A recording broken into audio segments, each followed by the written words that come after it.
Olá, meus amados em Cristo Jesus, graça e paz a todos. É um enorme prazer estar com todos vocês novamente, vocês que são abençoados de Cristo Jesus e com todas as sortes de bênçãos espirituais dadas por nosso Deus, por essa graça maravilhosa. Estamos juntos novamente para podermos meditar nessa palavra maravilhosa. Meus irmãos, estamos na graça do Senhor Jesus Cristo e vamos vivê-la, de acordo como manda as Escrituras sagradas do Evangelho do Senhor Jesus. Porque essa é a nova aliança que foi feita através do sangue, do sacrifício de Cristo na cruz, entre os anos 30, 31, 32 e 33 do primeiro século da era cristã. E estamos atingindo hoje, graças a Deus, século 21, Já se passaram muitos séculos que tudo isso aconteceu, desde a vinda de Cristo na Terra, como homem. Como eu já tinha destacado em outros vídeos, eu venho aqui mais uma vez diante desta tela poder falar dessa graça maravilhosa. Eu deixo o meu abraço para todos vocês. Muito obrigado pelos comentários. Obrigado por vocês estar comigo aqui, tá bom? Eu queria a sua ajuda. Em nome do Senhor Jesus Cristo, eu peço a ajuda de todos vocês, que você possa nos ajudar a divulgar essa palavra, essa mensagem da graça de Cristo, embora muitos não aceitem, embora tenham as críticas, as revoltas, mas isto é normal. Nós temos que destacar isso, podemos sim destacar. Ninguém é perfeito, ninguém faz o melhor, porque o melhor de tudo é Cristo. Mas graças a Deus eu tenho a minha consciência limpa, porque na certeza da vitória nós estamos indo. Por quê? Porque essa é a verdade, não dá para dizer não, não dá para desmentir. Não tem quem possa nos desmentir, dizer que somos mentirosos, porque é tudo de dentro da Bíblia. Essa Bíblia que tem no mundo. E todas as pessoas no mundo têm uma Bíblia. Embora em versões diferentes, embora em linguagens diferentes, em interpretações diferentes, mas todas têm o mesmo conteúdo, o mesmo significado, vai para o mesmo sentido, porque os países não são iguais, as regiões do mundo são diferentes, podemos dizer assim, os continentes, existem vários continentes no mundo. Nós vivemos no continente americano, tem o continente asiático, europeu, os árabes e muitos outros, africanos, quer dizer, mas todos estão no continente que tem seus países, suas línguas, suas culturas, tem lá seus costumes. Eles interpretam de outra maneira, mas é a mesma coisa. Os nomes ficam diferentes, as linguagens, elas mudam. Tem muitas línguas no mundo, tem variedades de línguas que é chamada na Bíblia de línguas estranhas. Línguas estranhas, tem muitas línguas estranhas. Por que é estranha? O nome estranha, língua estranha na Bíblia, não quer dizer que seja uma língua do espaço, não. Não é que quer dizer que seja uma língua dos anjos, não é que seja uma língua que venha lá dos... Não, nada disso. Toda língua, escute o que eu estou lhe falando, toda palavra saída de uma boca, de uma língua, é terrena. É dada pelo Criador, o nosso Deus. Ele repartiu lá em Gênesis, quando estavam construindo a Torre de Babel. Deus ele fez a repartição das línguas, dividiu as línguas, porque então todos falavam a mesma língua. Então, quando Deus fez a repartição das línguas, ninguém entendia nada. Ficaram todos estranhos. A palavra estranha quer dizer estrangeira, de outro lugar, de outra região, de outro país. Por isso que é chamado de línguas estranhas. Embora nossos amados irmãos evangélicos não entendam e ficam a discutir e a colocar em mistérios as coisas de Deus, porque quando se vê aqui escrito mistério, não é que é algo sobrenatural que veio do espaço por um alienígena, um ET. Nada disso, não. Mistério aqui é porque é algo que aquilo que você não entende. Entendeu? O que é mistério? Mistério é uma coisa que não se entende, porque Deus entende todas as coisas. Se Paulo falava aqui aos Coríntios sobre as línguas estranhas, não está falando para nós, está falando para os Coríntios, na época lá, antes do ano 70, né? Ali há muitos anos, depois da morte de Cristo. Paulo estava relatando a eles por causa das suas discussões, uma igreja muito problemática, a igreja de Corinto, porque a cidade de Corinto era uma cidade portuária, recebia milhares de pessoas de toda a região do mundo. Tinha lá muitos estrangeiros, por isso que era necessário, agora você vai entender, por isso que era necessário, naquela cidade de Corinto, haver o dom de línguas. Por que era necessário o dom de línguas ali? Para que eles pudessem falar as línguas que existiam na época. Talvez não tivesse o inglês ainda, nem o espanhol, ou o francês, nada, não tinha. Né? Porque até então só tinha povoado aquela região da Ásia Menor, da Arábia, né? Do Egito ali, somente aquela região que tinha habitantes, pessoas. No entanto, a nossa região aqui, da América e da Europa, não existia. Presta atenção, aprenda a ler a Bíblia e respeitar o tempo, a data e para quem foi escrita. Quando Paulo fala de línguas estranhas, não está falando com o povo da igreja de hoje, que nem os crentes ficam teimando, ficam aí a matutar, a se inculcar com aquela coisa, é o mistério, irmão, é a língua dos anjos, é a língua do papai, é a língua de fogo, é a língua... Não tem nada de língua estranha, não tem nada de língua de fogo, não tem nada de língua de papai, coisa nenhuma. Língua estranha, línguas estrangeiras. O que é o dom de línguas? Que é dado pelo Espírito Santo. É você falar outras línguas, de outros países, de outras nações. Como foi em Pentecostes, lembra? Em Pentecostes estavam reunindo muitas pessoas ali, naquele lugar em Jerusalém. E quando o Espírito Santo veio e pousou sobre eles, deu a eles o dom de falar outras línguas. Porque então eles falavam só a língua local. E o povo das outras regiões, dos outros países, das outras nações que estavam ali, começaram a se admirar. Como é que pode isso aí, ó? Nós sabemos que eles falavam sua língua natal. Mas agora estão falando a nossa língua. O que é isso? Eles não entenderam, achavam que eles estavam bêbados, loucos e criticaram. Mas as línguas que eles falavam ali não eram línguas do espaço, de alienígena, de ET, que ninguém entendia, não. Era a língua dos outros países. Começaram a falar o grego, começaram a falar a língua dos assírios, dos egípcios, a língua de outras nações, dos persas. Começaram a falar as línguas locais que existiam naquele lugar, naquela região povoada, né? Entende? Começaram a falar outras línguas. Então, Pedro, que não sabia de nada, que era um analfabeto, começou a pregar para todos em outras línguas que ele nunca estudou. E isso se tornou maravilhoso naquele momento ali. Essas são as línguas estranhas. Isso é bom entender. Estamos no Brasil. Que necessidade tem de nós aqui? Eu estar pregando para você. Eu estou falando para você aqui do Evangelho da Graça de Nosso Senhor. Você acha que tem coerência eu pegar? Estou aqui pregando para brasileiros. Tá certo que essa mensagem pode chegar aos Estados Unidos, pode chegar a outras regiões do mundo. Porém, eu estou falando no Brasil. O que pode entender-se então?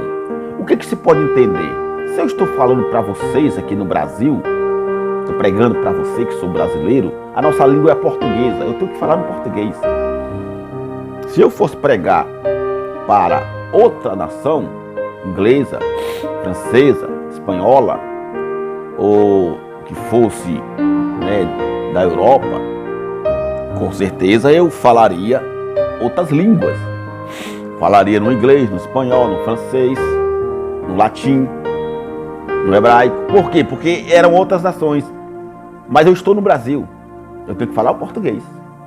Não posso estar falando essas coisas. Aí, muitos evangélicos que não falam no inglês, não falam em francês, não falam outras línguas, só falam português, começam a dizer que receberam o Espírito Santo inventando uma língua. Que língua é essa que eles inventam? Não sei. Não, mas é o mistério, irmão. Paulo diz que só Deus entende. Claro que só Deus entende. O mistério que Paulo fala é porque é uma coisa estranha, de outro país, de outra nação. Não é você ficar alarari, laralalalala, xarali parapatá, xarali parapatá, ripalapari, riparapará, xarali. O que é isso então? Que língua é essa? Não, é a língua dos anjos. Não tem língua de anjo. Quem falou para você que Deus falava a língua, mandou você falar a língua de anjo? Os anjos falam todas as línguas, meu amado. Se eles vierem, se por acaso os anjos viessem, porque hoje não é mais ministério de anjos, se eles viessem falar com alguém do Brasil, ele falaria o português. Se Jesus viesse falar hoje aqui no Brasil, você acha que ele vinha falando em quê? Em aramaico?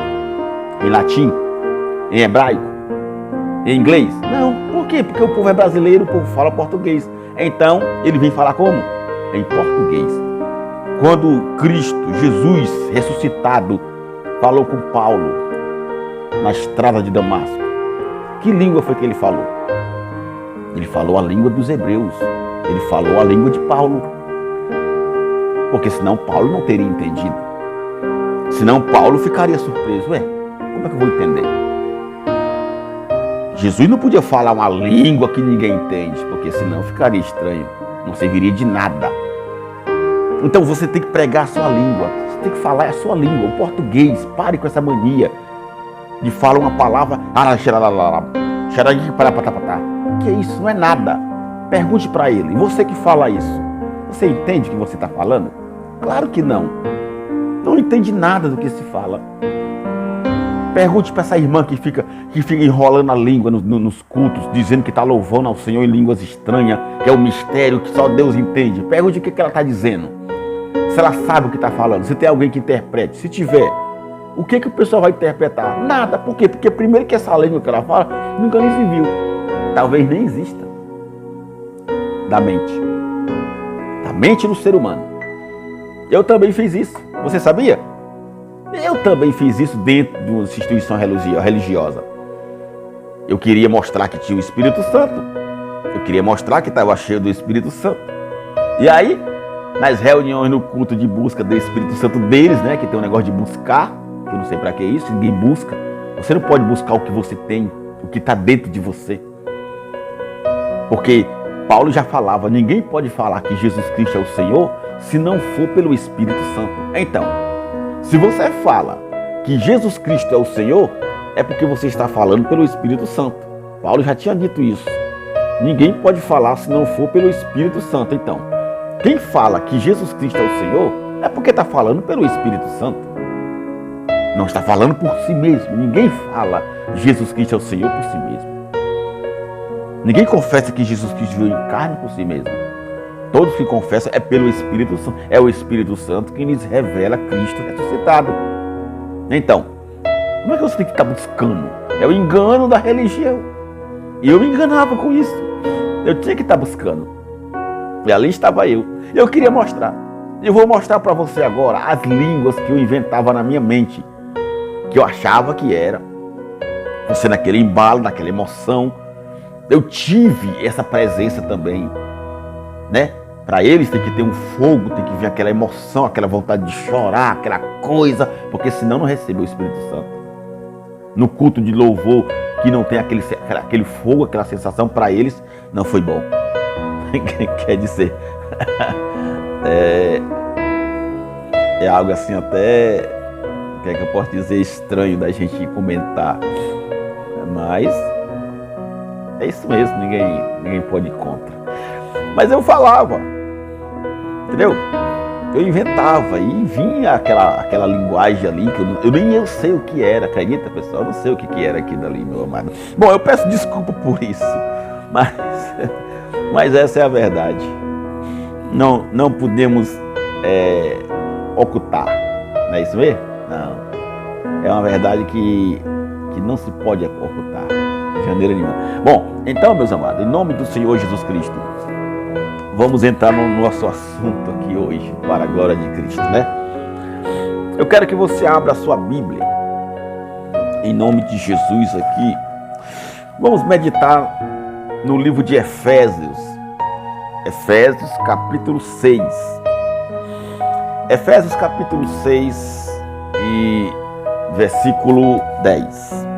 Vamos meditar no que o apóstolo Paulo estava falando aos Efésios aqui, a respeito da armadura. Armadura. Ele falava em armadura por causa de antigamente, dos exércitos, né? Então, ele teve essa revelação da graça em falar de armadura espiritual. Por quê? Espiritual, o que é espiritual não se alimenta de material, certo? O espiritual, nós estamos no ministério do Espírito, entenda uma coisa. Se nós estamos no ministério do Espírito, o que tem a ver o Espírito com objetos da terra? Nada. Você tem que entender, entenda uma coisa, ó. Tudo que é da terra, fica da terra. Não sobe para o céu. Tudo que é da terra, criado na terra, tirado da terra. Porque tudo é tirado da terra. Papel, plástico, madeira, ferro, metal, aço, diamante, ouro, prata, água e muitos outros objetos e muitas outras substâncias. Tudo isso é tirado da terra. Então, meus amados queridos em Cristo, entenda, se é da terra, fica na terra. Não faz parte do Espírito. E se não faz parte do Espírito, o Espírito não se alimenta. Você acha que o Espírito se alimenta de comida, de alimento, de coisa terrestre? Não. Então, entenda bem. O ministério é do Espírito, certo? Não é mais o ministério da letra. Não é mais o ministério da morte, que nem Paulo falava. Qual era o ministério da letra e da morte? Era o ministério da lei de Moisés. A antiga aliança que Deus fez com o homem, terreno, passando sobre animais partidos com Abraão. Ali era a antiga aliança, feita material. Não tinha tanto valor, mesmo que fosse glorioso. Entenda bem. Por quê? Porque a antiga aliança, ela se mantia, ela era usada com coisas da terra. O homem usava o quê? Animais, cajado, água. O homem usava azeite de consagração, como o óleo, né, da oliva, azeite da oliva, para consagrar, para colocar nas feridas do povo. O homem usava água para se batizar. O homem usava pedras, altares de pedras. O homem usava tudo da terra.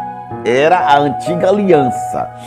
Coisas materiais. Tinha a arca da aliança, que Deus mandou fazer também da terra, de madeira, coberta com ouro. Tinha as tábuas dos mandamentos. Tinha o cajado de Arão. Tinha candelabro. Tinha castiçais. Tinha véu. Tinha altares. Tinha tudo. Santuário, templo, feito pelos homens de pedra. Quer dizer, tudo isso da terra. Era a antiga aliança.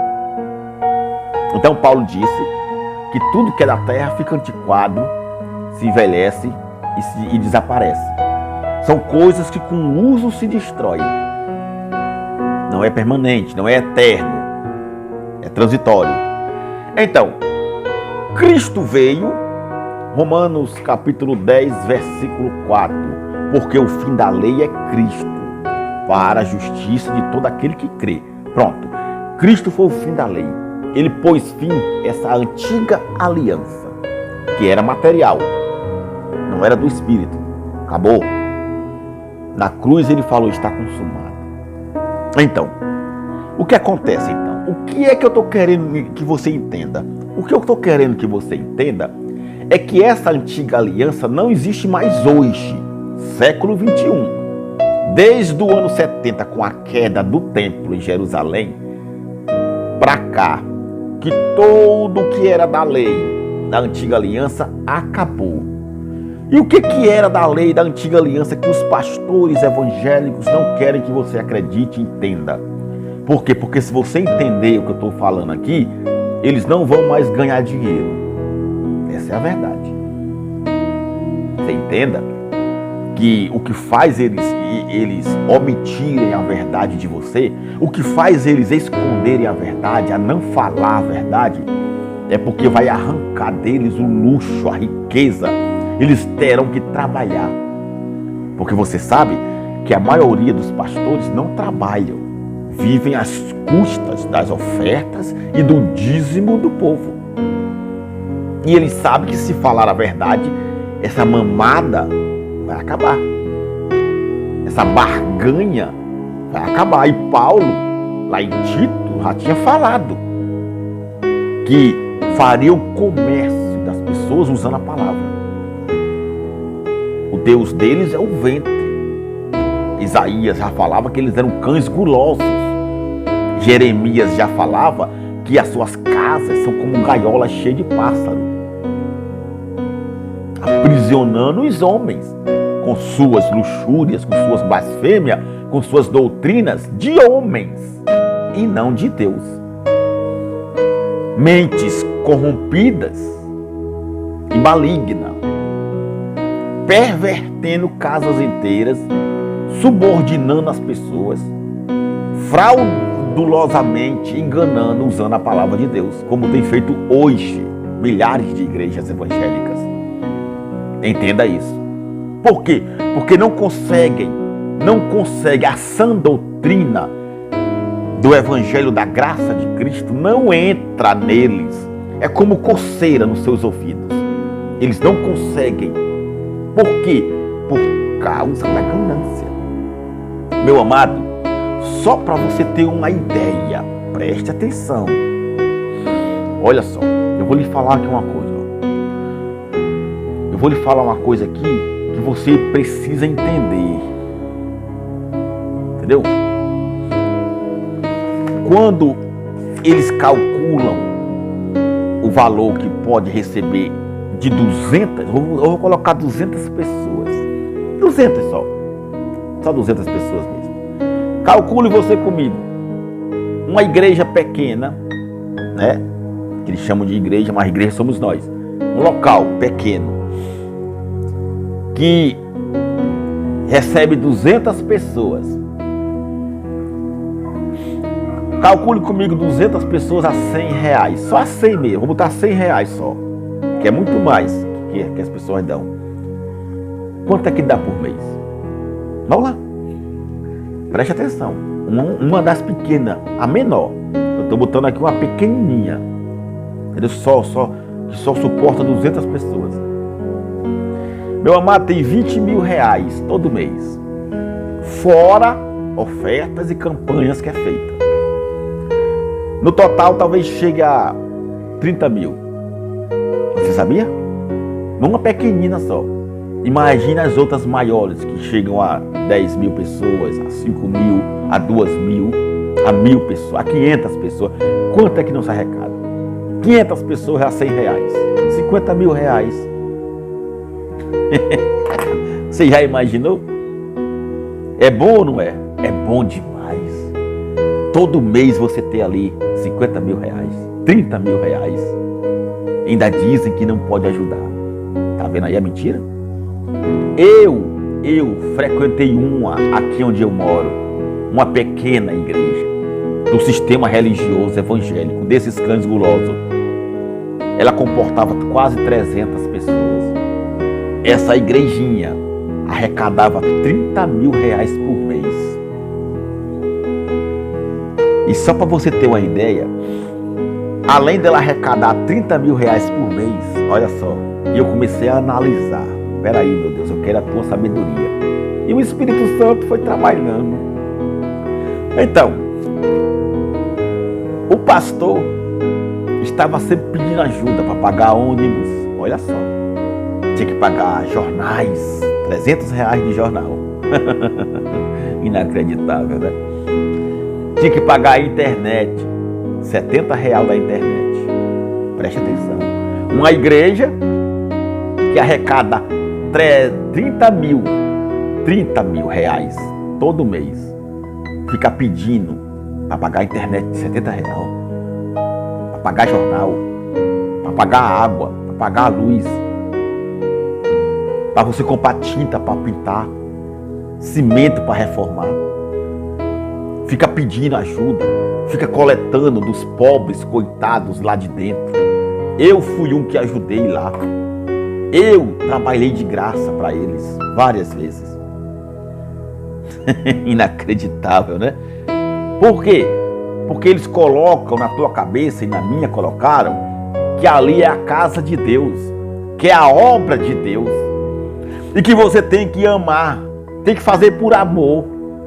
É o maior engano, meus amados, nesse mundo que nós vemos, nesse sistema religioso evangélico. Fazem você dar do pouco que você tem. Muitas das vezes você não tem nem um café da manhã, você não tem nem o que comer no almoço. Muitas das vezes nem um gás tem na tua casa. O gás acabou, mas você, enganado, dizendo que é por amor, dá tudo que você tem. Já pensou? Vendo como é fácil de enganar as pessoas psicologicamente? É o psicólogo da pessoa. Eles trabalham no psicólogo. Eles têm uma artimanha maligna, fábulas. E engana. Eu fui muito enganado, mas o Espírito Santo foi me preparando. Eu fui buscando a verdade, eu fui analisando. Peraí, uma igreja dessa, um domingo de manhã, tinha acabado de arrecadar vários envelopes de campanha, com dízimo, com tudo do povo. Reúne todo mundo para pedir dinheiro para pagar a conta.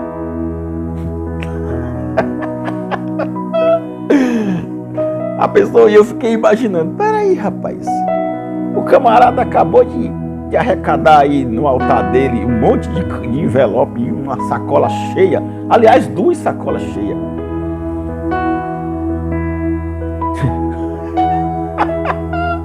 E agora ele está pedindo dinheiro para pagar a internet. Já pensou? Dá vontade de você levantar e perguntar, ô meu camaradazinho, ó, bonito aí, cadê o dinheiro que tu arrecadou ali, homem? Cadê aquele dinheiro lá que tu arrecadou do povo aí? Foi para onde? Meu amado, eu tô rindo para não me irritar, mas é uma vergonha. Acorda, pessoal. Em nome de Jesus, acorda. Pare de ser enganado. Você fica me criticando, me chamando de endemoniado, de falso profeta, que nem eu recebo críticas, que nem eu recebo ameaças, que eu vou pagar por isso, que eu vou colher o que eu estou plantando. Estou falando mal dos homens de Deus, estou falando mal da obra de Deus. Eu não estou falando mal de homens de Deus. Eu não estou falando mal de obra de Deus, porque isso aí não é obra de Deus. Isso aí não é a obra de Deus, de maneira nenhuma. Não são homens de Deus, coisíssima nenhuma. Eu digo com toda certeza, eu tenho condição para falar isso, porque eu conheço. Eu estive lá dentro muitos anos. Entendeu? Eu sei o que é o povo ser enganado. O povo, meu amado, é que nem bois indo ao matadouro. Como ovelhas indo ao matadouro, levadas por todo o vento de doutrinas humanas, enganados por causa de uma cura. O povo é iludido por causa do nome de Jesus lá dentro, por causa dos demônios que são expulsos, das curas, dos milagres, das maravilhas, porque alguém não tinha nada e comprou um carro, comprou uma empresa, e vão sendo enganados. E muitos até dizem na minha cara, eu dou mesmo, eu dou tudo que eu quiser lá, pois dê. Eu não estou querendo, eu não estou com inveja disso não, eu estou com nojo, eu tenho nojo. E isso é uma vergonha, eu vou continuar falando, eu vou continuar pregando o evangelho da graça. Antes eram homens de Deus para mim, hoje não passam de um nada, não passam de homens normais. Eu vou respeitar aqui, para não ficar chato para mim, certo? Mas para mim, são um monte, você sabe de quê? De nada. Não tem bispo consagrado, não tem bispo de Deus, não tem nada. Esse óleo comprado no supermercado aí, dos supermercados que tem aí no mundo aí, na sua rua, no seu bairro, esse azeite que você compra aí em latinha, em garrafa, que eles ficam lá anunciando que está sendo consagrado. É mentira, não tem nada de consagração, é tudo da terra. É tudo da terra. Tudo que você conquista aqui na terra fica na terra. É terrestre. Não tem nada do espírito. Entenda o que eu estou te falando. Espírito não se alimenta de santa ceia, de pãozinho da padaria e suco de uva do mercantil também não. Espírito não se utiliza de azeite derramado em cabeça, nem em mãos, nem em carteira de trabalho, não. Espírito não se alimenta de nada da terra. O Espírito de Cristo se alimenta da tua fé, da tua oração, da tua obediência à palavra de Cristo, do teu comportamento espiritual diante de Deus. Mas o que tu fazes de material, o jejum que tu faz, martirizando a tua carne, deixando tu com fome, você fica com fome o meio dia inteiro. Você fica até o meio dia sem comer nada, sem beber, martirizando a carne, fraco, a mente fica tremendo, o corpo, você fica delirando e acha que está se santificando, que está ficando santo, se purificando. É mentira. Só está matando você. Só está destruindo a tua carne. O batismo que tu toma banho naquela piscina lá, naquele açude, naquele rio lá, que o pastor joga você lá e volta e diz que foi batizado, você foi perdoado, você está purificado, o velho homem ficou na água, é mentira. É mentira. Ali lavou a tua carne, lavou o teu corpo, tirou o teu sujo. O que ficou na água foi a sujeira do teu corpo. Não foi velho homem, não foi velho ninguém. Romanos capítulo 8. Romanos fala isso. Romanos capítulo 6. Romanos capítulo 6, versículo 3. Porque o nosso velho homem ficou na cruz com Cristo. Leia. Não ficou em batismo de água. O velho homem, a velha natureza, ficou na cruz. Nós fomos batizados na cruz. O batismo que você recebe hoje é do Espírito Santo. Só é um batismo, não tem dois batismos. A Bíblia não fala em dois batismos. Só existe um batismo. E esse batismo é o Espírito Santo.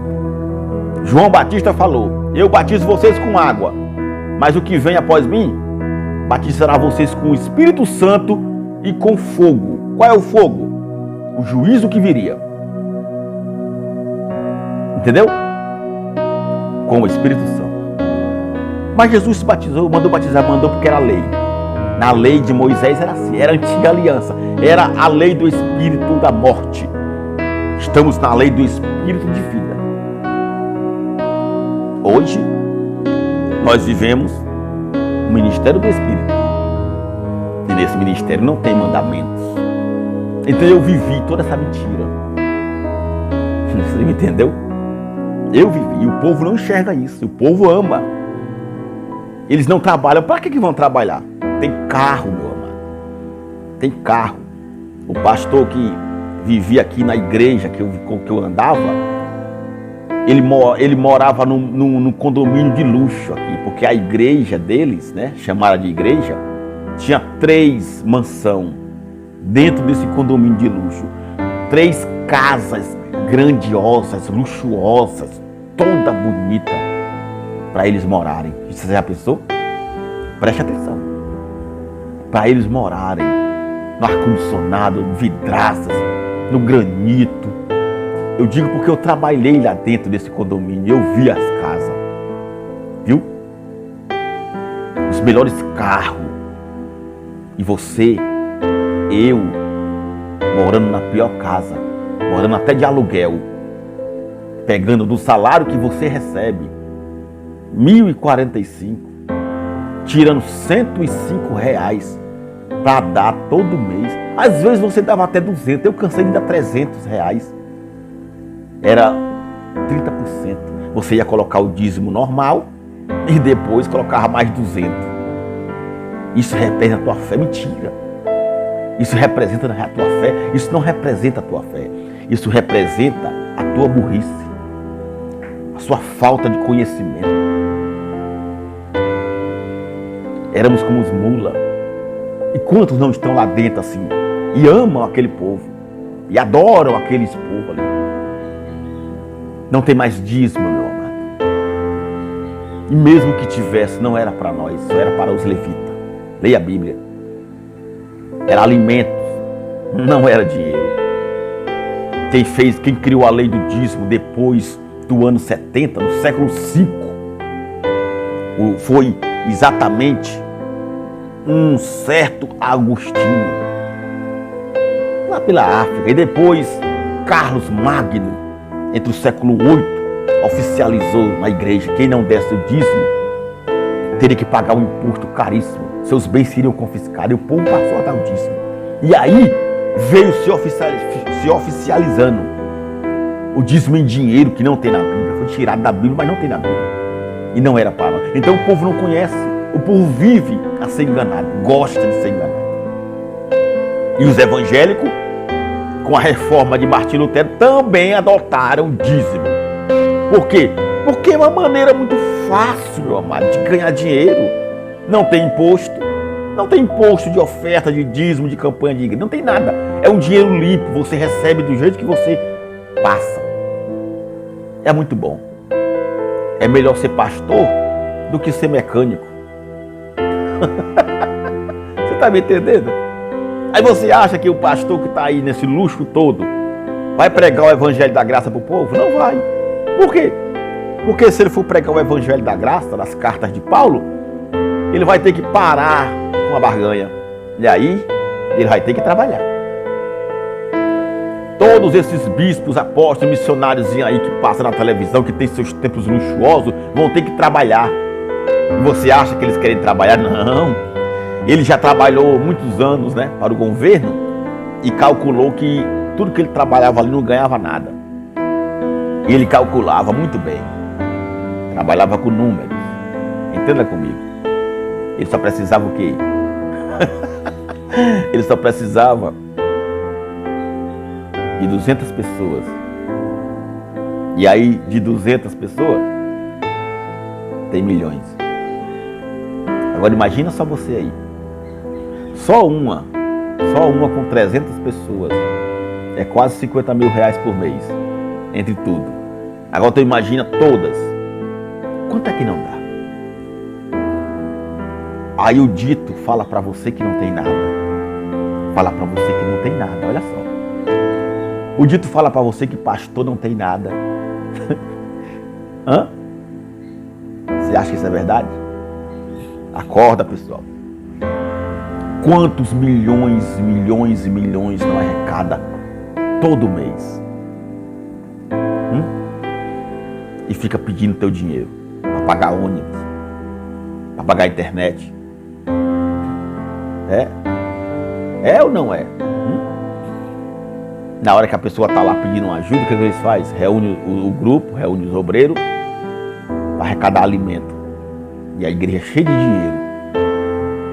Você vê algum pastor meter a mão no bolso? Você vê algum pastor dizer assim: me aguarde aqui que eu vou ali no cofre da igreja e vou trazer 100 reais para a senhora pagar sua conta. Você vê algum pastor fazer isso? Nem nunca vai ver. Porque são cães gulosos. Meus amados em Cristo, essa é a verdade que não pode ser escondida. Goste você ou não, mas essa é a verdade. Efésios capítulo 6, versículo 10. Paulo vai dizer assim: no demais, acompanhe comigo na sua Bíblia. Irmãos meus, né? No demais, irmãos meus, fortalecei-vos no Senhor e na força do seu poder. Paulo falando. Revesti-vos de toda a armadura de Deus. Oh, aleluia. Glórias ao Senhor Jesus. A armadura de Deus. Muito bem, vamos entender, né? Para que possais estar firme contra as ciladas do diabo. Diabolo do grego, do hebraico. Meu amado, diabo aqui, entenda, eu vou repetir de novo. Tudo que está escrito na tua Bíblia e nessa aqui chamada diabo e Satanás, não é criatura de chifre, não é um ser das trevas, Não é um espírito maligno lá de fora que vem e entra, não, nada disso. Não. Diabo não é um nome próprio. Não existe um ser, uma criatura ou uma pessoa com esse nome dado em cartório de diabo. Diabo é apenas uma expressão. Você quer ver uma coisa? Preste atenção. Existe aí um grupo de músicos que se chama Demônios da Garoa. É estranho? É. Para quem não entende. Mas para quem é entendido não é nada. Demônios, eles são demônios, assim, criatura de chifre? Não. É só o nome, uma expressão. Entendeu agora? Ó, diabo é apenas uma expressão, é uma metáfora. É um sinônimo. É algo que você pode dizer. Eu posso dizer qualquer pessoa pode ser um diabo. Quando Paulo fala aqui, para que você possa estar firme contra a cilada. Olha só, cilada. Quem é que arma cilada no mundo? É um espírito? Você já viu o espírito armar cilada para alguém? Não. Quem arma cilada somos nós mesmos, são as pessoas. Quantas pessoas não já armaram ciladas uma para as outras? Quantas mulheres não já armaram a cilada para pegar o marido em flagrante, pegar aquela pessoa em flagrante? A polícia já armou cilada para pegar um bandido, um assaltante. Cilada, quem arma cilada é os homens, está aqui. Então, esse diabo aqui, contra a cilada do diabo, quer dizer, do homem. O nosso inimigo, outro homem. O inimigo do homem que a Bíblia fala aqui é outro homem, é outra pessoa. Quem é que faz mal às pessoas? Não são os próprios homens? São os próprios homens. Quem mata outra pessoa, quem assalta, quem faz o mal a alguém? Você viu uma criatura indo lá e matar aquele homem? Mas os pastores querem que você acredite que dentro daquele homem tem um demônio, um diabo, que faz ele fazer aquilo. Não tem não. Jesus Cristo já falou, é do coração dos homens que sai os adultérios, a prostituição, os homicídios, a loucura, a feitiçaria, é do coração dos homens. Marcos capítulo 7, do coração dos homens, entenda. Está dentro de você, está dentro de mim. O desejo de viver, de matar, de sorrir, é da alma. Esse diabo aqui é outra pessoa. É a tua mente, é a tua carne, é a tua vontade, o teu desejo. A armadura que é espiritual, ele está dando apenas um exemplo. É linguagem de figura. Não é que você vai pegar uma armadura e colocar em você um colete à prova de bala, um capacete, não, nada disso. É espiritual. Entendeu, né? Glória a Deus. Diz mais aqui, ó. Porque a nossa luta não é contra a carne e o sangue. Tá vendo? Não é contra outro ser humano. Mas sim contra os principados e as potestades, contra os príncipes das trevas deste século. Analise comigo. Paulo está falando deste século. Que século é esse que Paulo está falando? O nosso aqui? Não. Quando Paulo fala aqui deste século, respeite o tempo da Bíblia. Era o século que eles estavam vivendo. Que ano era? Que século era esse que eles viviam? Vamos lá. Responda para mim, você professor de teologia, você aí que é estudado, hermenêutica, né? Exegese, você que é formado em filosofia, você é arqueólogo, bonito, professor imaginário. Qual era o século aqui que ele falava? É o século 21 que estamos aqui no Brasil? Uau!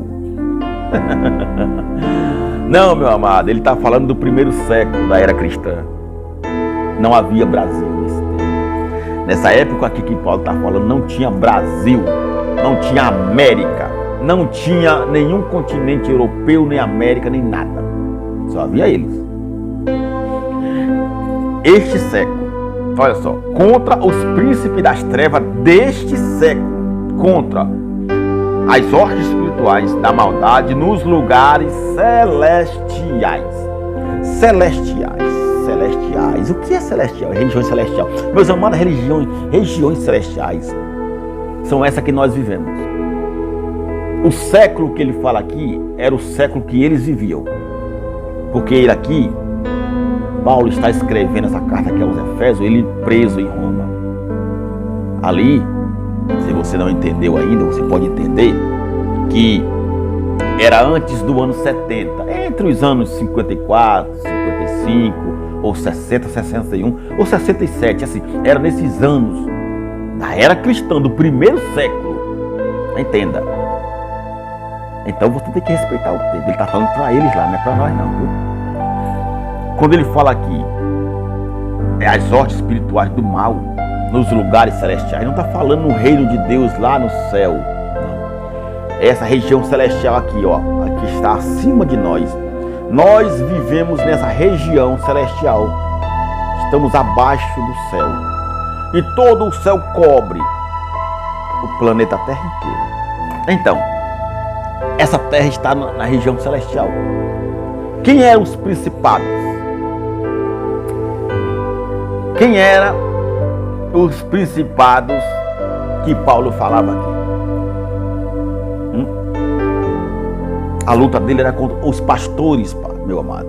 Há muitos anos nós fomos enganados. Nos fizeram acreditar que principados e potestades eram os piores demônios que viviam nos ares. Eu vi muito isso. Eu comi muito desse reggae, não como mais, como dizia o meu amado irmão Geraldo. Não, eu não como mais desse reggae, não. Nada disso. Não são demônios coisa nenhuma. Não é diabo, não é Satanás. Você precisa entender as palavras. Vamos entender o que é isso. Regiões celestiais é porque nós estamos debaixo de todo o céu. Isso é região celestial. Se principados e potestades que fala que fossem demônios, diabo, os piores que eles dizem que estão nos poderes políticos, que estão mandando no mundo, se fosse, você acha que Jesus Cristo seria o cabeça deles? Porque a Bíblia diz que Jesus é o cabeça de todo o principado. Jesus é o chefe. Jesus é o maioral de todos. Meus amados, principados da época de Paulo aqui, do primeiro século, eram os príncipes da terra. Os príncipes poderosos, que moravam em seus palácios, naquelas montanhas, porque os palácios eles faziam num local elevado, num monte, algo bem alto, para ficar acima do povo, porque eles queriam ser como Deus, eles se achavam deuses. Você tem que entender isso. Naquela época, todo principado, toda potestade, como um poder do imperador, potestade, os imperadores, os reis, os líderes políticos, religiosos da época, os principados eram os príncipes das regiões, das nações da época, não eram demônios, entendeu? Era isso. Paulo estava que a luta dele era contra estes. Por quê? Porque são eles que pegavam, colocavam os irmãos nas prisões e os crucificavam e jogavam aos leões na época. Entenda isso. Então, vamos entender aqui. Se principados e potestades, né, fossem exatamente isso, vamos entender aqui comigo uma coisa agora. Vamos lá. Acompanhe comigo Colossenses capítulo 1. Vamos lá, Colossenses capítulo 1, versículo 9. Vai dizer assim, ó. Por esta razão, nós também, desde o dia em que ouvimos, não cessamos de orar por vós e de pedir que sejais cheios do conhecimento da sua vontade, em toda a sabedoria e inteligência espiritual. Olha só. Para que possais andar dignamente diante do Senhor, agradando-lhe em tudo, frutificando em toda a boa obra e crescendo no conhecimento de Deus, fortalecidos em todo o poder, segundo a força da sua glória, em toda a paciência e longanimidade com gozo, dando graças ao Pai que nos fez idôneos para participar da herança dos santos na luz, o qual nos tirou da potestade das trevas. Qual era a potestade das trevas que Paulo falava aqui? Do domínio dos imperadores, que dominavam aquela região naquela época. E nos transportou para o reino do Filho do seu amor, em quem temos a redenção pelo seu sangue, a saber, a remissão dos pecados, o qual é a imagem do Deus invisível, o primogênito de toda a criação, porque nele foram criadas, presta atenção, porque em Cristo, nele, foram criadas todas as coisas que há nos céus e na terra, visíveis e invisíveis, sejam tronos, sejam dominações, sejam principados, sejam potestades, tudo foi criado por ele e para ele. E ele é antes de todas as coisas, e todas as coisas subsistem por ele. Você entendeu agora? Se principados e potestades fossem demônios, que nem dizem os pastores evangélicos, então Jesus Cristo teria criado o diabo, Satanás, demônio, e ele era o cabeça deles? Não, meu amado. Não existe isso. Não tem coerência com a verdade. Isso tira o espelho da graça de Cristo e faz você viver num mar de escuridão e angústia. Destrói a mente do ser humano quando não se entende, quando não se tem um conhecimento. Então, você precisa entender que nessa época aqui, nesse século primeiro aqui, da era cristã, eles estavam lutando contra os principados e potestades. Por isso que ele pediu para o povo se revestir, se espiritualizar mais ainda na palavra, no conhecimento de Cristo, para poder vencer no dia mau, no dia maligno, as hostes espirituais do mal que estavam nos príncipes e nos imperadores da época que dominavam o povo. E Cristo é o cabeça de todos, está aqui.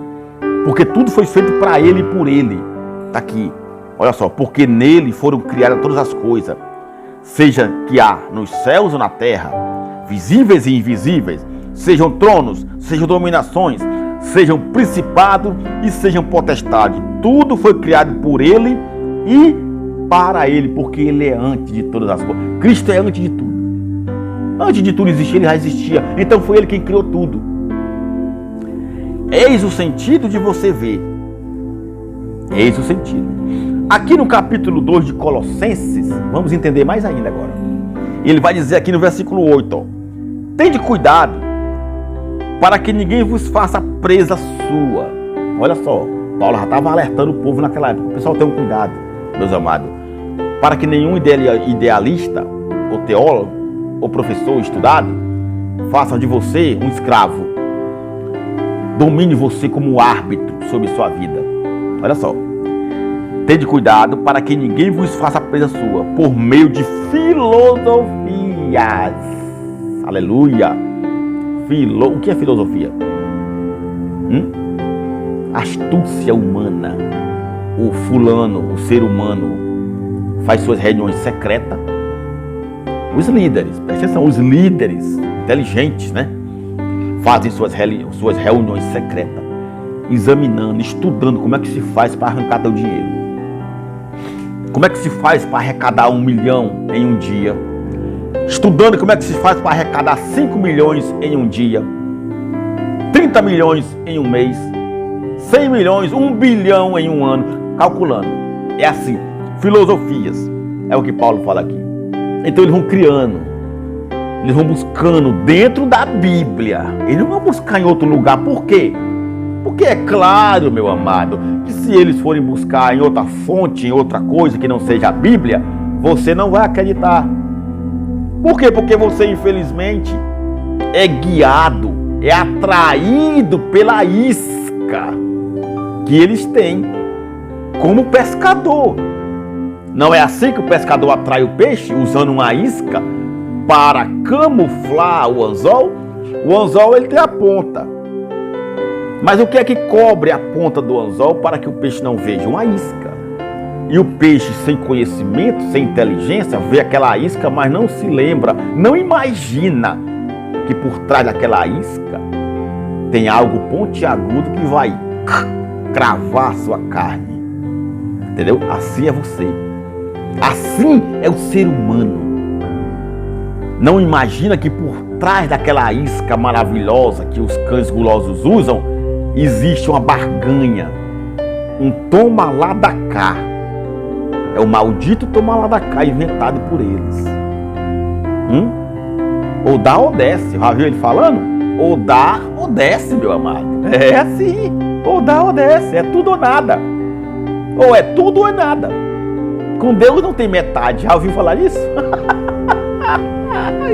Com Deus não tem metade. Com Deus é tudo ou nada. Deus não quer metade. Deus é 100%. Ele não aceita metade. Oh, coisa linda. O povo é muito fácil de ser enganado, né? É não? É muito fácil de enganar as pessoas. Sabe como é que eles fazem com suas filosofias para enganar o povo? Eu vou dizer para você aqui, olha só. Olha como é fácil de enganar as pessoas. Eles pegam uma caneta como esta aqui, ó. Preste atenção. Eles pegam uma caneta como esta aqui, comprada numa livraria. Compraram numa livraria, numa papelaria essa caneta. Preste atenção.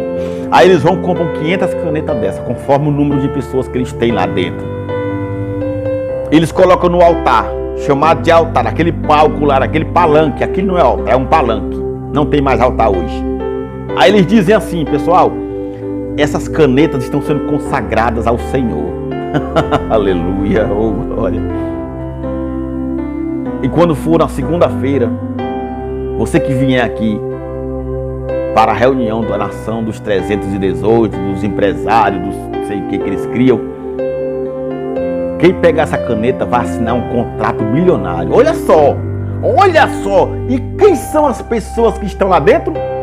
São pessoas gananciosas também. São pessoas que têm na mente a vontade de ser rica, milionária, de ganância, de querer crescer. Só pensam em coisas materiais. Só pensa no que é da terra, que se destrói. As coisas celestes para eles ficam para depois. Só tem domingo. Só domingo que você vai pensar em coisas de Deus, da salvação. Mas a semana inteira é cor da terra. Olha só a barganha. A pessoa fica ligada naquilo. Por quê? Porque respeita o cara.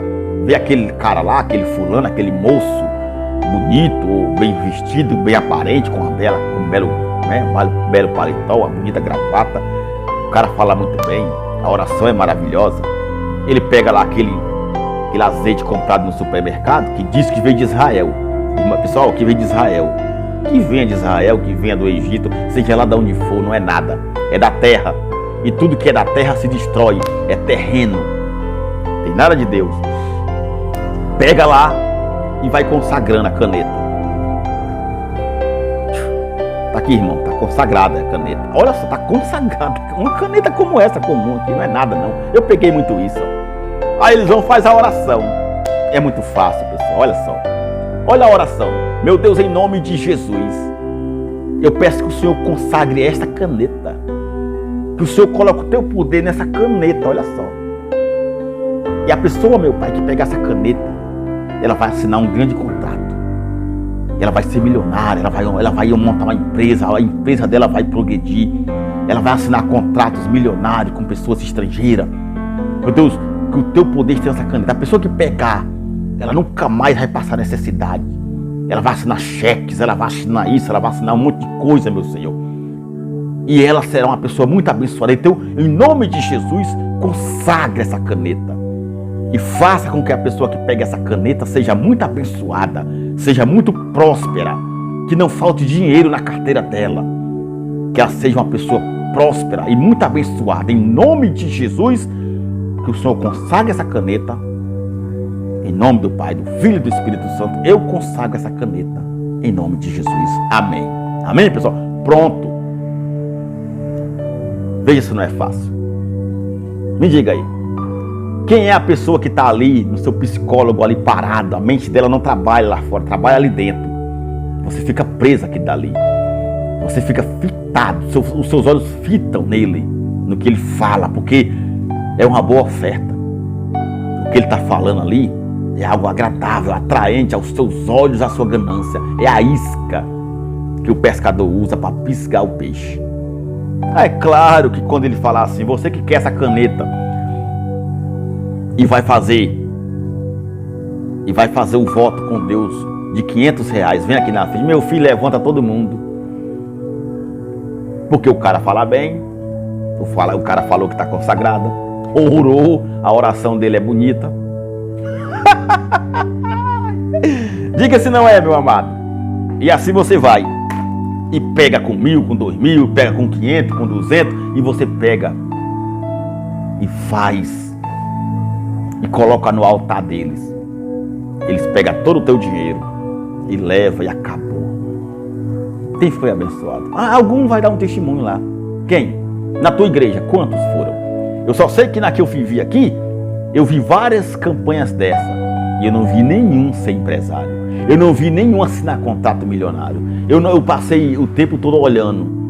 Tinha o pastorzinho bonito que dizia que em uma semana, essa semana ainda, vai se levantar muitos milionários aqui, muito empresário. Nunca se levantou nenhum. Nem para dizer que tinha comprado um pano de coar café. Eu fui um que fiz. Nunca ganhei nada, pelo contrário, eu perdi. Se você ganhou, amém. Glorifica o Senhor Jesus, meu amado. Mas seja lá como for, é tudo barganha. Aqui, ó. Eu tenho que falar porque é a verdade. Eu tô rindo, meu amado, porque é uma grande mentira e o povo não enxerga isso. Olha só, tendes cuidado, né? Colossenses capítulo 2, versículo 8, ó. Para que ninguém vos faça presa sua, escravo, por meio de filosofia e vãs sutilezas. Olha só.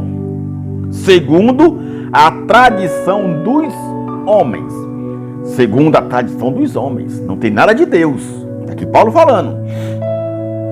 E é segundo os rudimentos do mundo e não segundo Cristo. Tá vendo como não é de Cristo? É do mundo ou não é do mundo? É assim, caneta é espiritual? Caneta, lápis, caneta é espírito? É de Cristo? Não, é da terra. Entendeu? É da terra. Envelope, papel, tudo é da terra. Então não é de Cristo, então não é espiritual. Acabou. O que Paulo está falando aqui, ó. Porque em Cristo, nele habita corporalmente toda a plenitude da divindade. E estais perfeito nele, que é a cabeça de todo o principado e potestade. Está aqui, ó.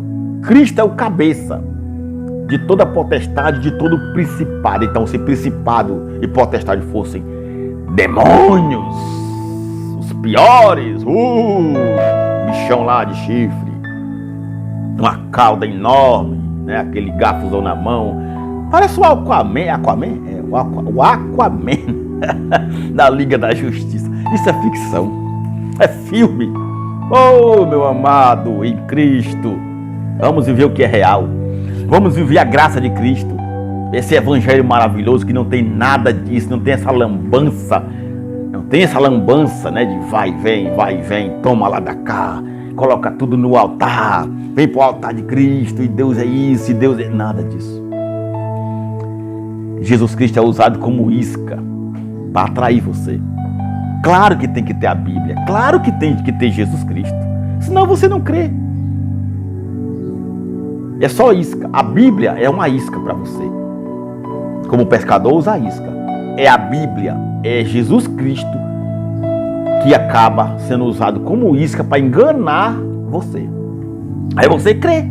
Ele fala o quê? Eu consagro em nome de quem? De Jesus. Consagrou?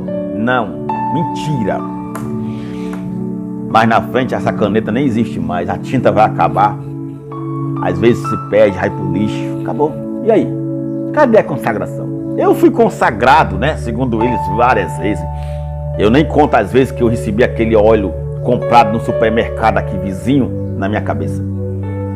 Ah, o cara dizia que veio de Israel. Nossa, se veio de Israel é santo. O que tem de santo em Israel? Nada. É uma terra como outras terras. Já foi na antiga aliança. Agora, na graça de Cristo, não tem nada, é tudo comum. Na graça de Cristo, no ministério do Espírito, o que é santo somos nós quando vivemos essa graça. É tudo espiritual, não tem nada de material. Entendeu? Meus amados, principados e potestades não são demônios.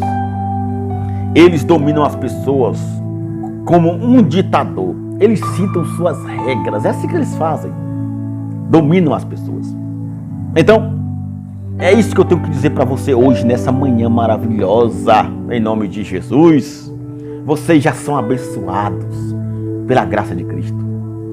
Nós já somos abençoados. Já somos justificados. Entendeu? Não tem nenhuma condenação para quem está em Cristo Jesus. Já disse Paulo em Romanos capítulo 8, meu amado. Não tem condenação para quem está em Cristo. Você está em Cristo? Você obedece o Evangelho da Graça? Você vive essa fé? Você não tem condenação nenhuma. Você não precisa dar dízimo, fazer nada disso, porque isso não existe hoje.